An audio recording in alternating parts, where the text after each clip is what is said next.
পুরুষ পরপার্থ ভক্তা লবস্ত নন্নয়া যৎসন্তস্থানি ভূতানি যেন সর্বমেধাঙ্গতম। যে পুরুষটাই বিশ্ব ব্রহ্মাণ্ডকে ধারণ করিয়াছে, এই ব্রহ্মাণ্ডের সৃষ্টিকর্তা যিনি, সেই সমস্ত জীবদের সুখ দান করছেন। এই যে দেহযন্ত্র তিনি তৈরি করেছেন, পরিচালনা করছেন, দেহযন্ত্রটাকে বাঁচিয়ে রাখার জন্য সূর্যরূপে তাপ দান করছেন, বৃষ্টি আকর্ষণ করাচ্ছেন, বৃষ্টি দান করছেন। এবং কীভাবে প্রকৃতি বা সেটা ফলে মূলে ভরে যাবে, সেই ফল মূলগুলো অর্থাৎ 4 প্রকার খাদ্য আমরা যে খাই, এটাও কি করছেন তিনি। ওই যে বললেন, অর্জুন তোমরা আমার সন্তান, অহম বৈশা নরভূতা প্রাণিনাং দেহমাশ্রিত প্রাণপান সমাযুক্ত পচমন্নং চতুর্বিধম। আমি যে বৃষ্টি দিলাম ধরিত্রীর মাতার বুকে, 4 প্রকারের অন্ন সৃষ্টি হলো।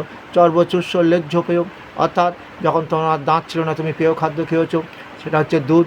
যখন তোমার দাঁত উঠে গেছে, তোমার মা আপেল কেটে কেটে দিয়েছে, তুমি খেয়েছো, তাহলে আপেল হলো চর্ব, পেয়ারা চর্ব, তাই চিবিয়ে খেতে হয় যেসব, তাকে বলা হয় চর্ব খাদ্য।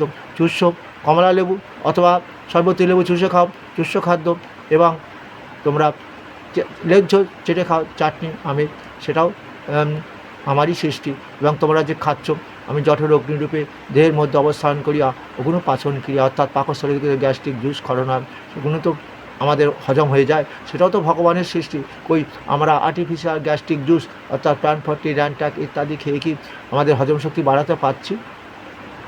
তাই সেই ভগবান শুধু তাই বলছে না, যেমন আমরা গ্লুকোজ জাতীয় খাদ্য খাই, সেটা শক্তিতে রূপান্তরিত কে করে?